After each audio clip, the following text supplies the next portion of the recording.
This week's episode was brought to you by John Doe. Thank you, John Doe. It's with the generous support of listeners just like you that keeps our happy team of occult researchers scouring the astral internet by meditating in bathtubs full of cerebral spinal fluid we extracted from the mummified remains of the giant race of sentient spider overlords that hide on the underside of the flat earth and keep us suspended in the firmament with nothing but sexual frustration alone. If you'd like to help us extract cerebral spinal fluids from sexually frustrated spider archons, or just hear the second half of this episode, then please visit www.patreon.com/thewholerabbit, where your monthly donation of just $5 will not only get you access to the full, uncensored, extended length version of this episode, but all our episodes, which, after logging in, is browsable from right within Spotify itself, making it easier than ever to browse our volumes of esoteric content. But that's not all. I'll even send you a 5x5 vinyl sticker of our Big Bunny Baphomet cover art, which acts as a psychic barrier to the forces of boredom, totalitarian forms of government, and leg cramps. If that's not enough, you'll even be given access to our chat server on Discord, where we talk about the Gnostic motifs hiding throughout True Detective Season 1. If you are enjoying the free show just fine and would rather spend your $5 on, let's say, a travel-sized dandelion and kale smoothie, but would like to help us out anyway, please just give us a like, subscribe, or share with a friend, or on your social media platform of choice. Most of our dedicated listeners discover the show this way, and we truly appreciate your help getting the word out there. It's a big deal, and we thank you vigorously. If you grow your own kale at home, or are just very good at stealing it and want to get a tarot reading from me, then our $20 tier is for you, which, besides all the other benefits, you get a monthly reading over video chat or email, whichever one works best. Either way, I'm sure you will enjoy it. On this week's episode, we overcome the temptation to take a week off recording and discuss the fascinating claims outlined in a post made to an anonymous image board by someone claiming to be an initiate of the inner esoteric core of the Alawite religion, which abounds in Syria, originates as an offshoot of 9th century Shia Islam, and resembles in its hidden teachings the wisdom of the early Christian Gnostics. In the free section of the show, we explore a unique vision of the tyrannical Gnostic Demiurge, the obscure occult traditions which inform Freemasonry, the anatomy of the astral dimensions, reincarnation, the origin of the Jinn, and what archons have to do with aliens. In the extended show, we discuss the metaphysical origins of the Demiurge, the Al-Dud, or shadow of the soul, spirit gates upon the earth, Alawite holy books, the simple edible recipe to induce lucid dreaming, Kabbalistic worlds, assassin Jesus, the Gnostic Sophia, and of course, methods on how to visit the mind of God. Thank you, and enjoy the show.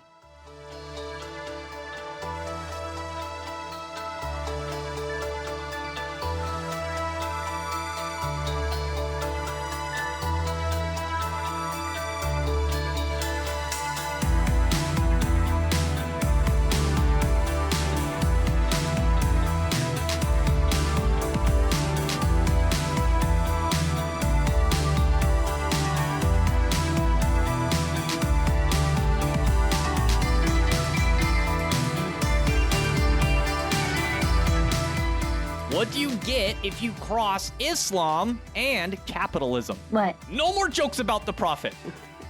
How does a Muslim close the door? How? He slams it. What do you call a drunken Muslim? Ooh, I know. What's it called? Haram. No. Mohammed. It actually is haram to drink. Mohammed is good. And what did the Muslim train conductor say? What? All aboard. Yo! I got it.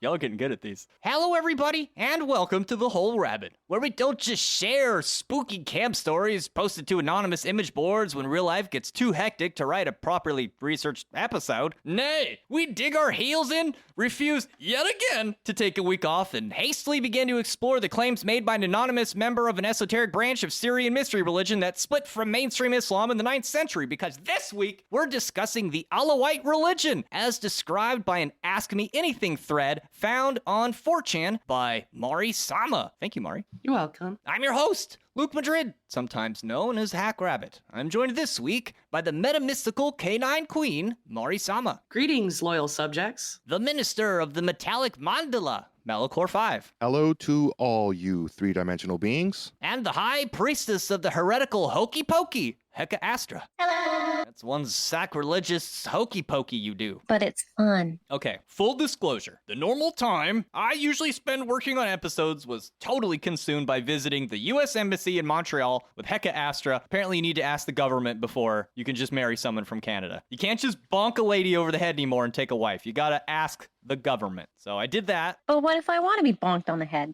Ooh. So does the government have to walk her down the aisle too? Trudeau himself will walk her down the Ugh, aisle. Gross. I will not call him daddy. Well, all your compatriots already are, so it's fine. That being said, instead of skipping this week's show, we decided we should just go for it anyway because, as I mentioned, Mari-sama happened to find a really interesting post about esoteric Islam while gathering spooky stories for the previous episode, which we also did not have time to do, but thank you for listening anyway. So if this episode is a little rough around the edges, you know why. That said, a little bit of background is needed before we get started. In terms of what we'll be reading from today, it's an anonymous post that Mari found on the paranormal section of 4chan, one of my favorite places on the internet. Sadly, this particular image board, the one dedicated to the paranormal, has decreased in quality over the last few years, often beset by shit posters with nothing new to share, threads about how to conjure a succubus girlfriend, and of course, poorly written diatribes about being the chosen one, which, in the parlance of X, is called the nobody. There can be only none. Have you ever done this before? Just like post like you're some wise person on, a thread or on 4chan? Honestly, sometimes when I get home from work, I'll pop open X, I'll find a post that I do have something to say, and I'll just chuck out every fact and piece of nuanced information I know about it, say it as directly as possible, and I'm gone. I feel like that's my duty as a member of the board. I've, gone on there and said I'm possessed. I've gone on there and claimed I'm a starseed and just mess with people, but also like try to take it as serious as the question is and have like an honest discussion through my lie, if that makes any sense. But I think most people are doing that. to be fair, maybe this is such a case, but nonetheless, they make good conversations. True, and there is value to that in and of itself, but there was a lot, like the only reason I post this and I was like, hey guys, look at this. Not only were there multiple threads, but there's a lot of details in here that we've corroborated through studying other religions though. And so in cases like this, every now and then, something genuinely interesting or strange gets posted. And it was just 2 weeks ago, we included an abridged version of an Ask Me Anything thread by someone who claimed to work in a secret government UFO program. And of course, while there's never truly a way to actually verify these posts, these sorts of threads tend to pass or fail based on how interesting they are. Now, the thread we're looking at today is one of these interesting cases, but instead of answering questions about ocean-dwelling UFOs, it's about the Alawite religion, which is primarily centered around Syria, but is found all throughout the Levant, or Muslim-occupied territories. The Alawite religion is commonly thought to have splintered off from the Shia sect of Islam in the 9th century. It was founded by Ibn Nusayr, a Bab, or senior disciple of the 10th and 11th Imam, who were direct descendants of Muhammad, the Rasul, or final messenger of Islam. For those unfamiliar, the belief that Islam was meant to be ruled by the descendants of Muhammad is what defines the branch of Muslims known as Shia, who were a small minority of believers compared to their Sunni counterparts, who represent about 90% of the Islamic world. So the Shia are the much smaller sect. Now, the Shia Muslims who believe in these 12 imams are referred to as Twelvers, and they constitute the majority of the Shia branch of the faith. Following the death of these 12 imams, Ibn Nusayr claimed that he was not only intimate with number 10 and 11, but once hearing the rumor that Muhammad had hidden away a son somewhere, he began to claim that he was a representative of the equally rumored hidden imam who would emerge at the end of time to establish justice and peace. Not a particularly unique idea for the religion. Now, these other Twelvers, when they saw what Ibn Nusayr was doing, they effectively excommunicated him, like kicked him out of the religion. They're like, you're not one of us anymore, you gotta go. Likewise, Nusayr would become the leader of the Twelver offshoot branch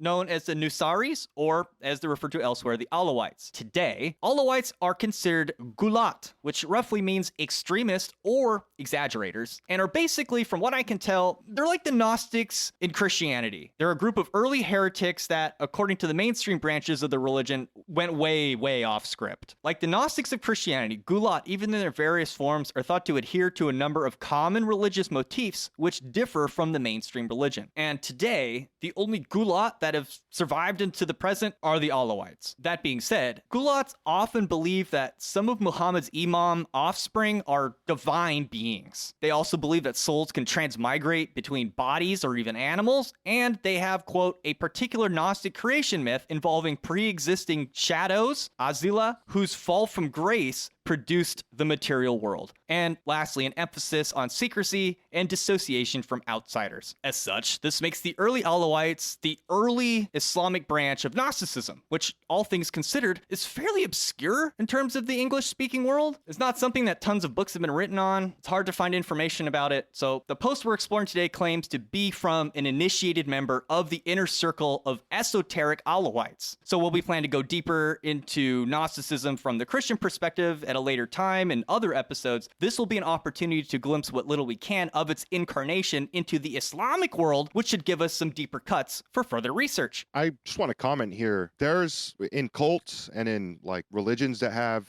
an initiatory process, there's members that are on the outer circle of it, and then there's the inner circle. The outer circle kind of generally doesn't, and it shouldn't represent what the truth of the cult or religion, whatever term you want to use, is trying to do. These are people who are trying to adjust to bring themselves in line with what the inner circle have all come together to and agree upon. And the outer circle could also be a more of an appeal to like normal types of folks, just to keep up appearances in some cases. It's a social thing and stuff Yeah. like that. But you know, I know that sounds kind of weird and scary, but every person I've met in like inner circle, you know, third degree OTO members, they're very, very interesting people, very, very smart. And I don't know, like they hold a lot of stature in a spiritual sense and are very wise in what the rituals are, the full history. Like they know all these episodes. I definitely counsel with some of them about some of the things I say on this podcast. It's somebody who's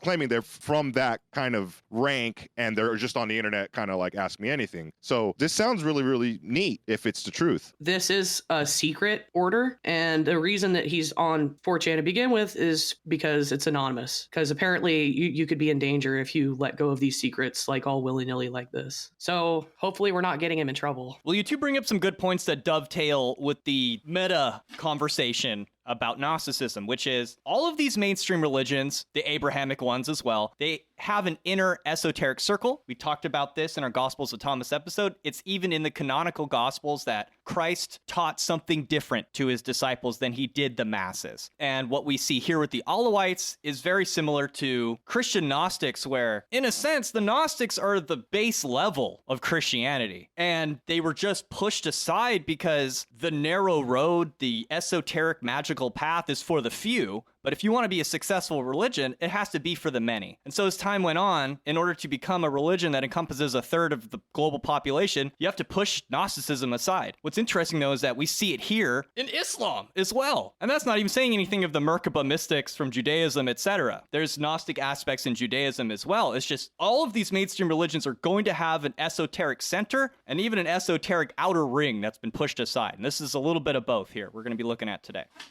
What I think is interesting, though, is that the esoteric teachings from all the Abrahamic religions, and like Buddhism and Thelema, they all line up really well. So really, you have the religions of the world, and then the esoteric teachings, which bind them all together in this really cool, like spokes on a wheel, almost. I'm getting too excited. Okay, let's talk about what this dude says. He begins, "Greetings, X." That's the name of the board, X. Longtime lurker, avid fan, and lover of all that represents you. I am an Alawite born and raised. I have been inducted into the public system of our faith, and after that, inducted into the private system of our faith. Finally, I have been given the key to the inner faith and have been studying it for 3 years now. I am here to share and shed light on our existence, faith, and beliefs. You'll not find any of this on Wikipedia or the internet in general because it's usually frowned upon to reveal such things. But considering the subject matter and how much you all seem to be interested in the paranormal, I will answer any questions truthfully and respectfully. Ask me anything. P.S. To start things off, we are nowhere near Muslims, or consider our faith Islamic in nature. The unenlightened 90% do, however, and if I offend some of you brothers, please consider me a madman and a larper, and may peace be upon you. So to reply to something he said, I actually found a quote on Wikipedia that reflects his sentiment here. It's by Tom Hennigan, who says,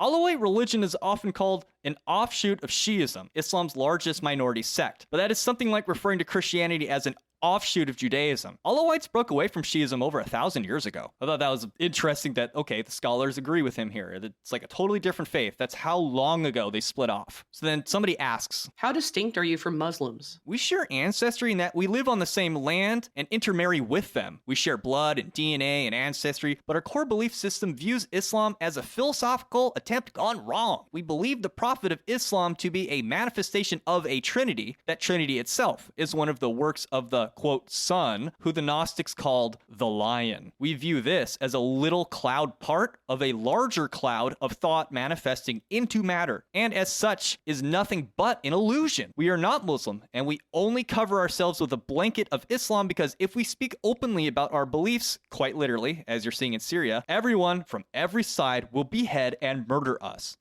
We downright deny their claim entirely, and as such would be perceived as monsters and kuffar, or heathens. We can't share the knowledge and philosophy with them or anyone else purely out of survival. Reminds me a little bit of the Yazidis, who worship Melek Teus, who both the Christians and the Muslims see as Satan, and so they have to keep to themselves as well. Someone else asks, given they hate you, yet you tolerate them in Syria? They hate us because of politics. They would definitely hate us more if they breached our faith. They have sayings in Syria about us half fire because we are believed to be descendants of the rebel angels. In their view, at least. Sounds kind of badass. Someone asked, also, please, can you expand the wiki article? There are some professors, incredible people who speak much better English than I do who expand it. I am just a mountain peasant with nothing to offer other than my own experience. It would be deleted the next day if I edited it anyway. What is the faith about? It is a test of willpower and intelligence. Our faith challenges the person to disavow the illusions of reality and seek release from it, including the maker. We have a series of initiations. At puberty, or more specifically, when the boy is noticeably a man, he is taken to meet the elder teacher, who is called the uncle. This man will now adopt the boy's spiritual journey from start to finish. The initiations are 4 in total. 1. The first entry. The boy is led to the meeting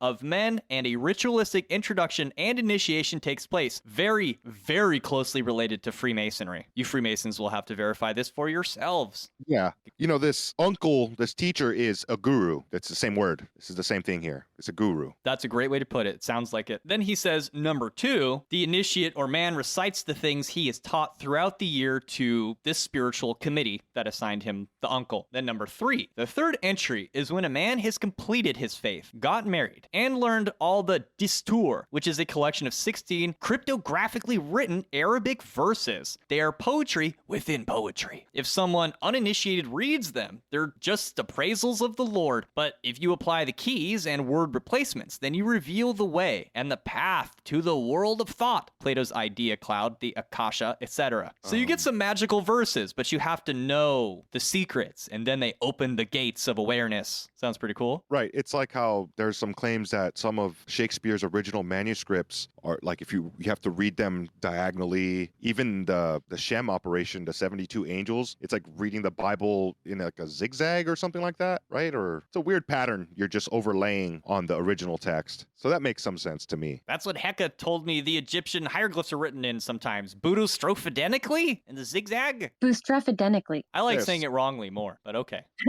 To be honest, I've in my journals and in my lyrics, on the original manuscript, I do this too. I spell things like a word puzzle.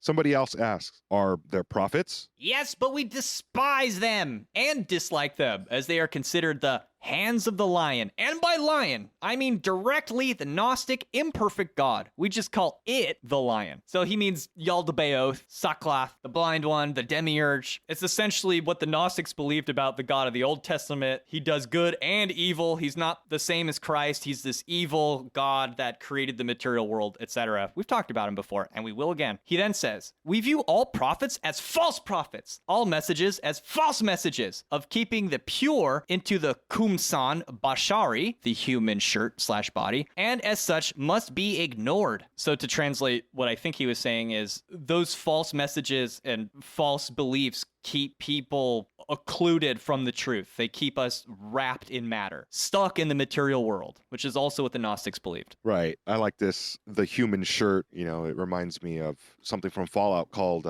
somebody says that your skin envelopes. Oh, that's good. That's even better than the Donnie Darko version. Yeah, it's like all these lobotomized cyber people that can't leave this property. It's insane. Then they're slaves. It's like they have a demiurge. They got rules. They got to stay in their box. And then Frank and Donnie Darko says, why are you wearing that stupid man suit? Why are you wearing that stupid man suit? It's a good way to recognize another god, right? So he continues answering the question. Only real knowledge is the one that comes from the mind, that continually questions life, experiences, and events. Wow, so firsthand experience and contemplation thereof. Never take the prophet's words on face value. We study the Bible, the Quran, and some parts of the Talmud and Taurat as part of our initiation, and we do this to study the, quote, illusions of the lion. Then someone poses the question, what are your beliefs about divinity, creation, and the afterlife? It's a very long story, but I will write as best I can. There is the grand consciousness of thought. It is comprised of the idea cloud and all possible permutations and manifestations of life called al-mana, or the meaning. And there is the food upon it feeds, which is called lam, which loosely translates as meat, but also means the planets, the stars, and everything matter, everything that is energy. This mana, or head, permutates things into existence and feeds off the interactions. The idea cloud holds within it all possible possibilities of anything that can, is, or will ever exist. This includes every god, every thought, every idea, every concept. And that includes the, quote, sun, the lion, who is basically the little god.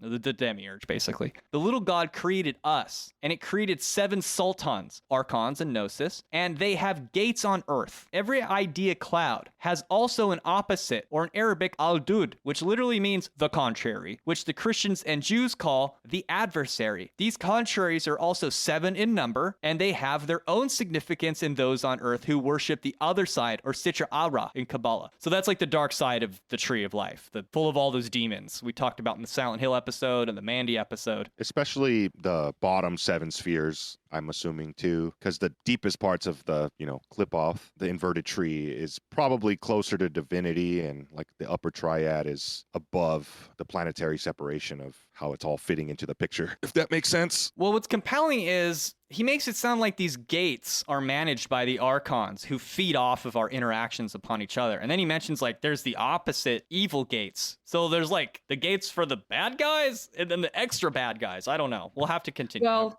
I mean, it could be that, but I also think that the Aldud, the adversaries, are basically like when Heka talks about Egyptology and their gods have do with a female aspect. It's also kind of like that too. Okay. And it's all about balance. And so I don't know if there's 14 gates. I think there's still 7, but like each one has a positive and a negative representation about it. That makes sense. Well, let's continue because it could be taking an anti-cosmic Satanism vibe, which is like, oh, the good gates are actually the bad ones and the bad ones are actually the good ones and the bad guys are trying to destroy all the good guys who are actually bad guys. I hope that made sense.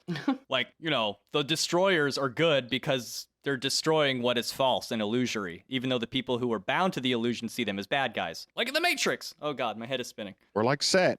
Yes, or even Mel's argument that Jesus Christ is a manifestation of Set, and some esotericists knew it, but now we're going down a parallel rabbit hole. We'll come back to this one. So then he kind of goes and gives an overview of what some of the stuff he's talking about is. Like, what does he mean by mana? What does he mean by cloud? Blah, blah, blah. Yeah, at this point, this isn't a later thread, just to kind of get everyone up to speed on the questions he's referring to and answering, so people don't keep asking the same questions. Right, so we bumped it up near the top for clarity's sake. It says, in my religion, publicly known as Al-Awiya, or Alawite, or Alwas, and privately known as Al-Najm, or Al-Gaib, we believe that the nature of the universe is 2 spheres, or clouds of existence. One of them, raw material blob, and the other, immaterial. The first is that of the idea cloud, the cloud of mana, or meaning, the cosmic imagination, the living and conscious world of archetypes, essence matrix, call it what you will. It's an ethereal, cosmic consciousness / dimension where every potentiality of everything exists. It has a central ego, or I am, which is the misunderstood concept of a grand architect or maker. The idea cloud serves as a repository for any and all conceived forms, archetypes, and possibilities. In this cosmology, it contains the essence network, the immaterial network of boundless reservoirs of archetypal ideas, each existing within its own sphere or glass jar.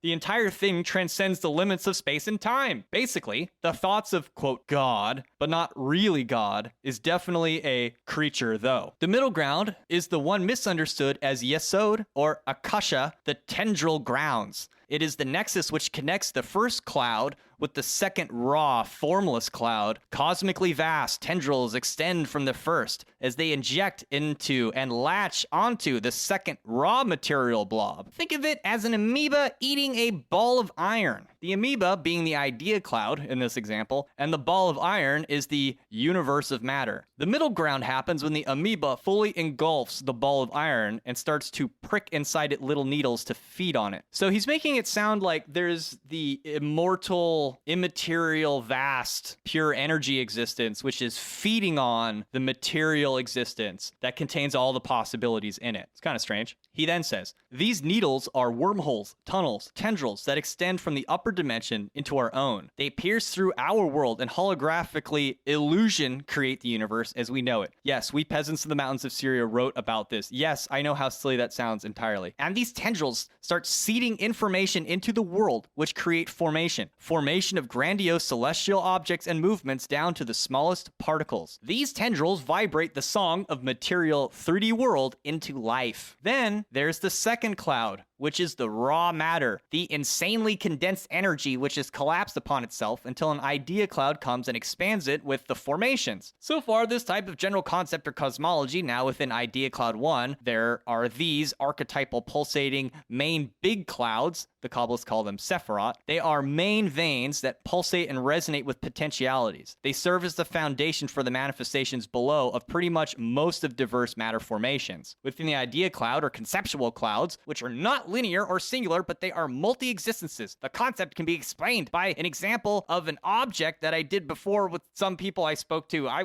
will do such an example after this post. Just know the things can be infinite and yet manifest a singular presence down here. Sounds like he's talking about the realm of the forms a little bit. Mm-hmm. They can mingle and overlap, creating a cross-pollination of possibilities within one instance. Within the idea cloud, there are an infinite number of unmanifest clouds. These are potentialities that exist in a dormant state. They await a resonant summon or charge from our realm or others to actualize and become expressed. This is why it's impossible to invent, but we are constantly and only ever discovering and awakening. So it's a lot like the realm of the forms. He's saying like everything exists in the realm of the forms until somebody like vibrates it down into the cave. By thinking about it or conceptualizing it. Yes. Or like the Matrix, right? All that stuff is in the Matrix, but then it has to be like, have to hit run, download it into the program. And you're putting it in a very simple sense, but it's quite a complicated system at work here. There's like a bunch of portals coming from all these different parts of like the heaven that's like right above our realm. And they're all doing like all these different portals that manifest things, do different things. Like how we go about manifesting things as humans is diverse. So that means this system here is even more diverse and like exponentially more complicated and outputting an array of, different outcomes.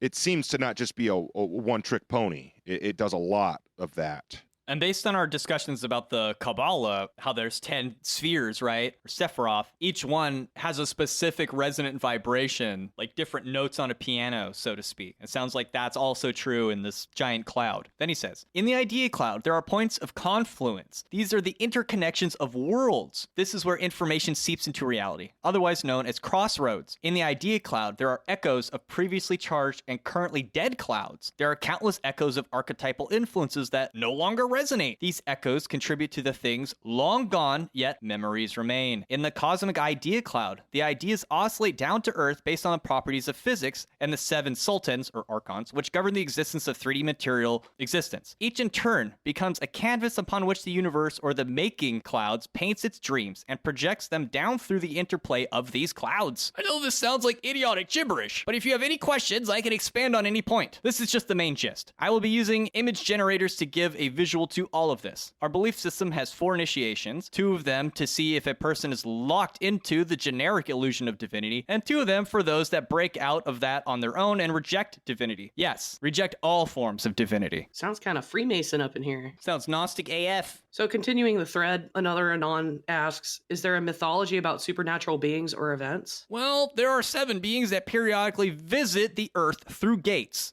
speak to us, and take life with them. What the F? Aliens! The farmers! There is a myriad of other events, but I think that's a good starting point. I know I sound like a lunatic, but remind you, I am a simple peasant from the mountains entertaining you and myself through this thought experiment. How do NHI, alien life form, and fallen angels, demons play into the Alawite faith? NHI, by the way, stands for non-human intelligence. Check out his answer right here. He says, we call them the sultans or kings because they are beings that live in between the idea cloud and matter, and they can manifest in organic form. They are tall, bald, and look human otherwise, and are very hostile to us. My mind is blown. He's saying the Archons are the fucking gray aliens, right? And then he's saying that they are native to the idea cloud or the thought cloud. Is this just confirmation bias for me? Because that's what I believe as well at this point. He says they live in between the idea cloud and our world, right? Like perhaps the archetype that they carry within the unmanifest cloud, like it has so much power that it can directly interface with the matter, is what I'm taking from it. Is that they're the ones on the edge, like actually touching and forming and changing the matter. It sounds like they exist in a realm that is causal to our realm. Mm-hmm. They are natively non-organic, non-physical, but they could push themselves into the physical. What blows my mind is that he's basically saying that, yes, the aliens and the Archons are the same thing, and they are farmers, and they created us.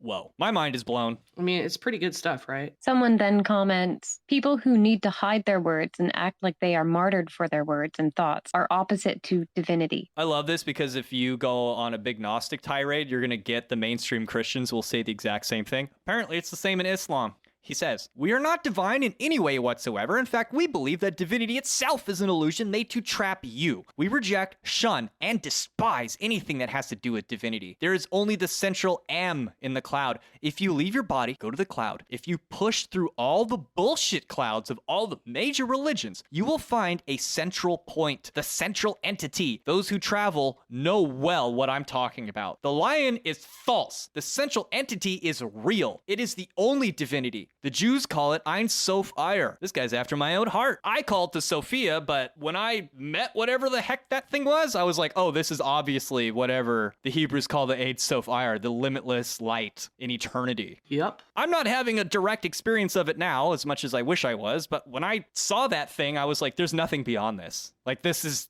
the beginning and the end of everything, and I'm glad that's the case. That's what I remember thinking. Man, I wish I could have that on command. Just inject some of that into my experience at any point in the day. I guess that's the goal. That's the yogic goal. Okay, let's continue. Isn't that what enlightenment is? I mean, it's like the subgenius says. It makes the enlightenment of the Buddhists seem like endless torture. Whatever the hell he's talking about. That stuff is that good. Yeah, it's the good slack. Yes, slack. Infinite slack. Infinite slack. All right. Stonks, baby. All right, so another Anon comes in to be the devil's advocate, I guess, and he chides the OP by doing a green text quoting what he had said before. Divinity itself is an illusion made to trap you. The central entity is real. It's the only divinity. Okay, cool contradicting story, bro. Classic 4chan response, totally fair. Stuck in dualism, dude. He says, the only divinity is the one you have within you, and the central one in the cloud. Any other cloud, book, prophet, god, familiar, demon, tri-demon, demigod, priest, or sheik are all distractions of the lion. You will only ever need your mind and the world you breathe in. Our faith teaches us to reject the false tests, the false suffering, and the false joys of this illusion. It's like the Matrix. Also, bonus episode, we travel into the cloud when we sleep. So yeah, like astral projection, when you're asleep, you're in the unmanifest idea cloud. Yeah, in Jewish mysticism, they call it the world of Yetzirah, and it's what I was kind of referring to earlier, like the heaven right above our realm, because there's multiple heavens in that school of thought. So Yetzirah is the one right above our world out of the 4. So I think that's what he's talking about. And a lot of people say that's what our dreams are touching upon, are like the gates of the Yetziratic world. Yeah, absolutely. I would say that too. There's one thing he says here that's very much in alignment with the commentaries we discussed in Gospels of Thomas. He says the only divinity you have is the one within you, and the central one within the cloud, which Christ in the Gospels of Thomas would have called the Father. And that by gaining knowledge of the Father or oneness with the Father, you discover it inside yourself. It's all wrapped up. Like it's God the Father, and it's your innermost core of yourself. I totally vibe with this. I trip out on people sometimes when they're like, oh, I'm devoted to one God. And I'm like, man, there's like so much stuff beyond that though at the same time, right? Like these unbiased concepts that we can meditate on and still see some other lesson past it. Yet you're sticking to ego and devotion. It sometimes is a little trippy, but there's also knowledge in that. But I guess what I'm saying is that you want to kind of just wield those, devotional abilities at a whim. You want to tap into Sophia at a moment's notice. We're trying to learn how to do that, I guess. Yeah, absolutely. Yeah, and to me it's like devoting to one idea or reflection of the divine, like one God. Even then, it's kind of like eating pizza every day for the rest of your life. Like, yeah, you have some other flavors in there to get a different perspective. I mean, personally, that's just how I kind of view it. Yeah, and I've tried to voice this in other ways, like, when I'm talking about demons or anything magical, it should be personal. Like if it has the true power, if it's the good stuff, and nobody else can even like interpret that. Like that's for you. That's your special plate that has everything you wanted, and you needed it, and nobody else wants that plate. They're like, well, where's my version of that? Like I would rather have this on my plate. It's like, well, then serve yourself. Yep. And don't devote yourself to what they're doing, because you're going to end up with the same plate, I guess. And you want a nice balanced meal. So I don't know. I'm talking about a lot of other things when we should be talking about what this guy's going on about. That's very chaos magic / Thelema of you to say that. I mean, guilty as charged. I'm a Thelemite. I'm a Gnostic. Okay, who reads the next question? It's me. Yeah. Uh-oh. Is the lion inherently malicious or just incompetent? He says, the lion or sun is a malicious, bitter, power-hungry, abusive entity in the idea cloud that seeks glorification and can best be described as a neglected child smashing its toys. Metaphor. You're just a toy. Yes. So he's saying God is Sid. The Demiurge is Sid. Or Andy. Or Andy. Andy's the benevolent one. Then someone asks, how does the first initiation resemble Freemasonry? Is it pederastic?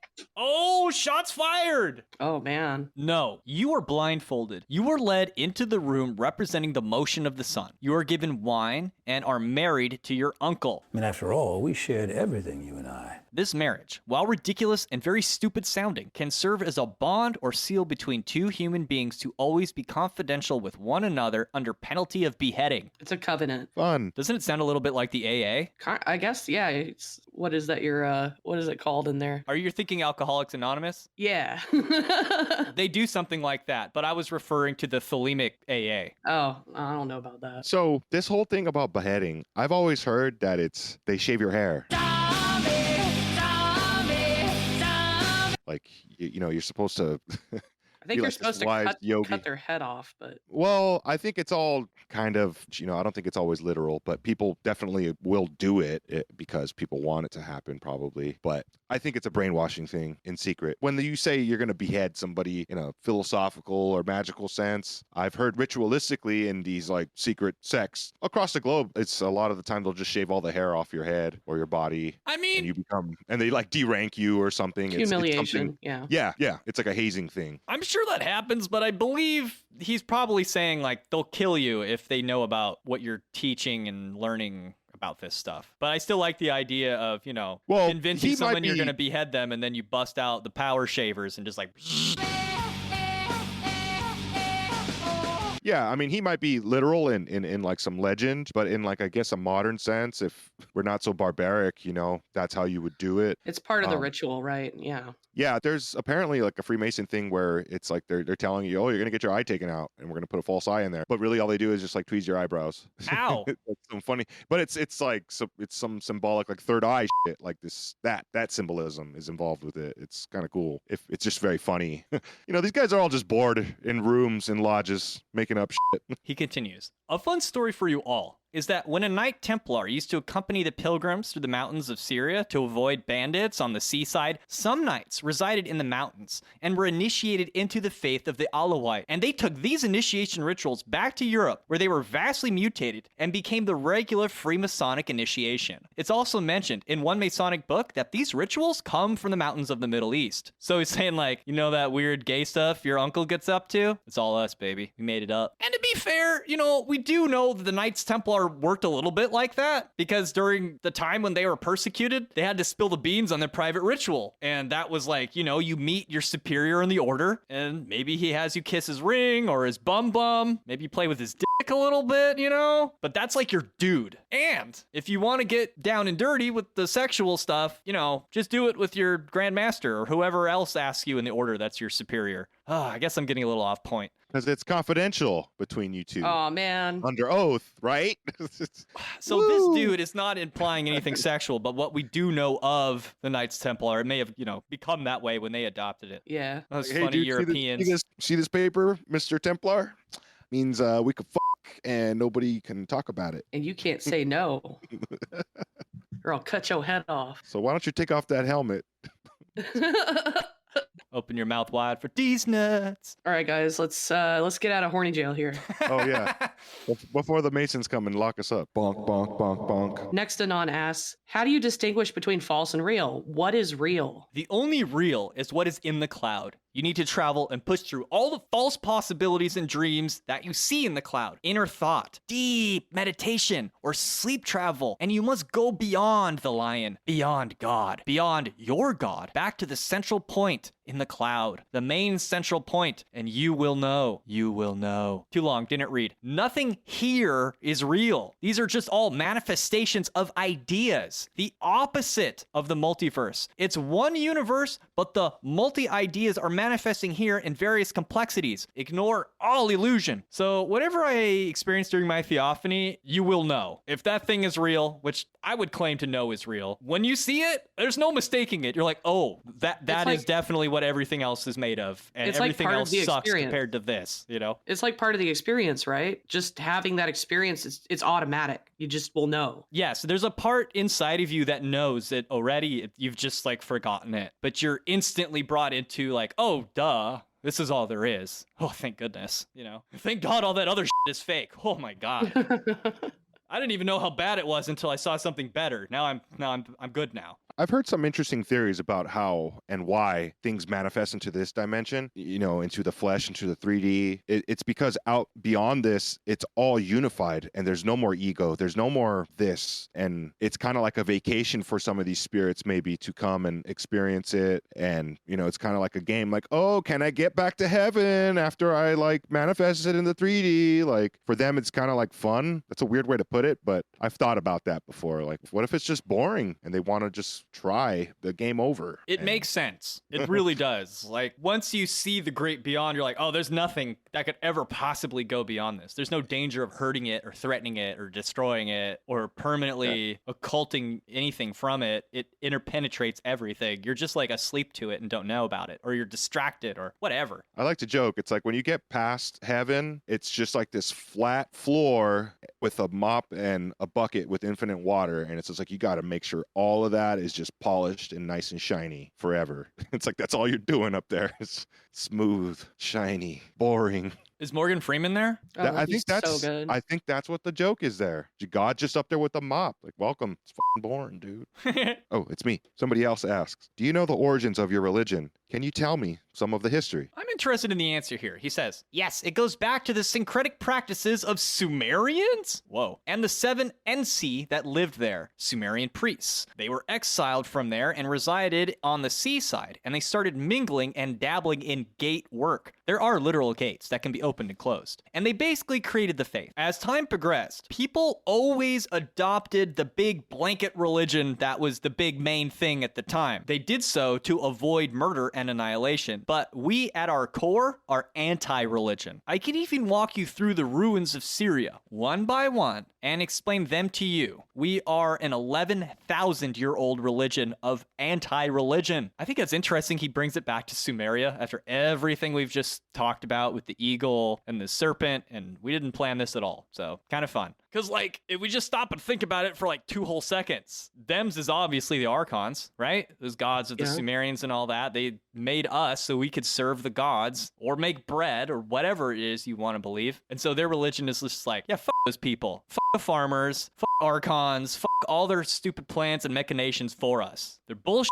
and they're false, and I don't like it. Fake news. Then someone asks, do you believe that you have a soul? Do women have souls? What about animals? Woo! Unfortunately, this is where I frown upon my own faith and belief because our ideas about it are a little bit idiotic and make no sense. I never said anything about us makes sense. So here it goes. 1, men have souls. They are not soul. They are called the breath from the Kalib. So let's say you have a jar, right? And if you pour water into that jar, the water assumes the shape of the jar. What you and I have is the breath, and it is blown into the jar or kumsan or body. This can be anything from electricity to consciousness to soul, but we never call it rawa or soul. We call it nafas, which is breath. So it can literally mean oxygen circulating in the blood.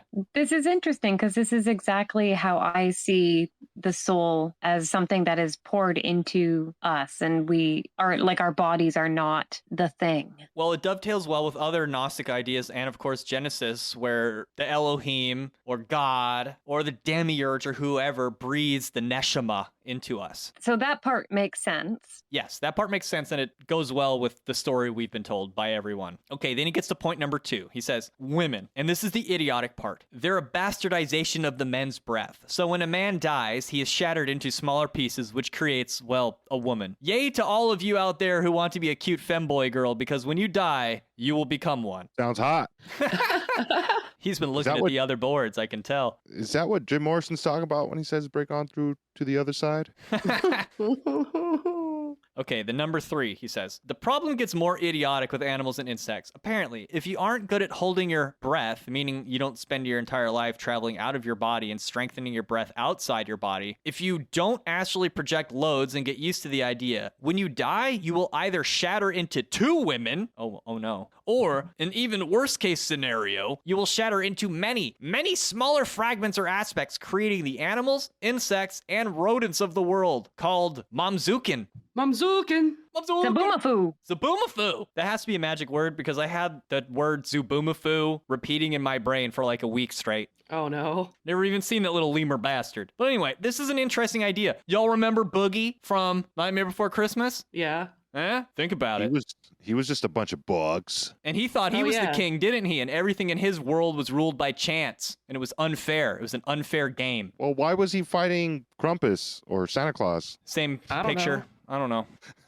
Don't get me started. Nightmare Before Christmas has so much shit in it. It's wild. Maybe it's an episode we should do in the future. There's a lot of movies and stuff we got to do. What he's saying is if you die, you're like Oogie Boogie if he split into 2 women first before he turned into a bunch of bugs. Right? Okay. Well, at least he can sing well. God damn it. Yes, he can. I have a question. Yes. So what happens if you're a woman and then you die? Is it just like you have no choice but to become bugs? Well, maybe if you practice, you'll become a man next time. That's basically what it says in the Gospels of Thomas, right? It's like, well, when you make yourself into a man, then you can go to heaven. Sounds like this is like very much the same thought sphere, right?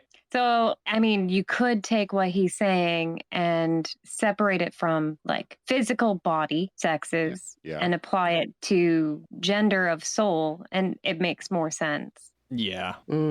So, like, if we do what Heka's saying, it's like you have to be an active, participating part of the astral world. Otherwise, you end up split in 2 as 2 receptive receptacles for whatever's out there. And then if you do really badly, you just become like unconscious, skittering insects, basically. Like automaton. Yeah. So, like, regardless of what's between your legs, if you have never activated your Kundalini and never done any kind of astral travel or exercises chooses or experiences or not enough of it, then that would be the kind of soul that becomes bugs. In the Black Iron Prison, you can either be taking it up the butt or giving it in the butt. And you want to be giving it in the butt in this metaphor, right? I'm sorry. Sure. I mean, it's an upward motion. We're trying to pop up out of this existence, right? We're like a human, supposedly like the highest life form that's intelligent on this dimension, maybe on this planet, to safely say, quote unquote, most intelligent, right? But what's next for our soul after this? Because if we do bad, we become a lesser being. We become bugs or something, right? So we, in this form, have to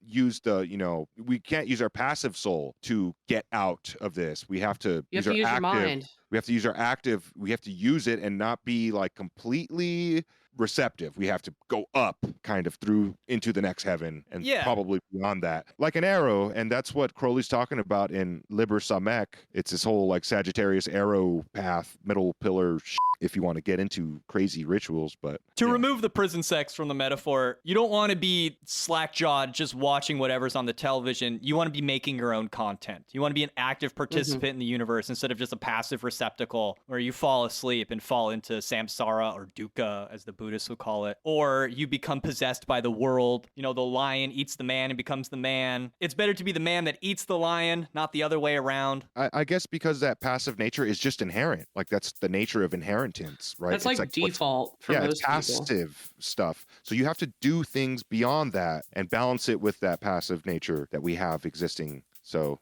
all in regards to the soul and a masculine or feminine soul. I have another question. Yes. What happens to a dolphin when it dies? Goes back to space. It swims into the universe from whence it came. Yeah, it's devoted to Echo, the dolphin on the Sega. It goes to ketamine heaven. So long and thanks for all the fish. So sad it had to come to this. Okay, now to wrap things up, he gives a little addendum to this, 3 points. He says, meaning, we believe in a very cruel afterlife. You either become a cute, sexy mama ×2, or you become animals and insects. There is an upside though. If you actually travel loads and practice to hold your breath integrity in the astral upon death, you can in fact go back to the central point and join it like a sperm smashing into a big ball of energy. No idea what happens afterwards.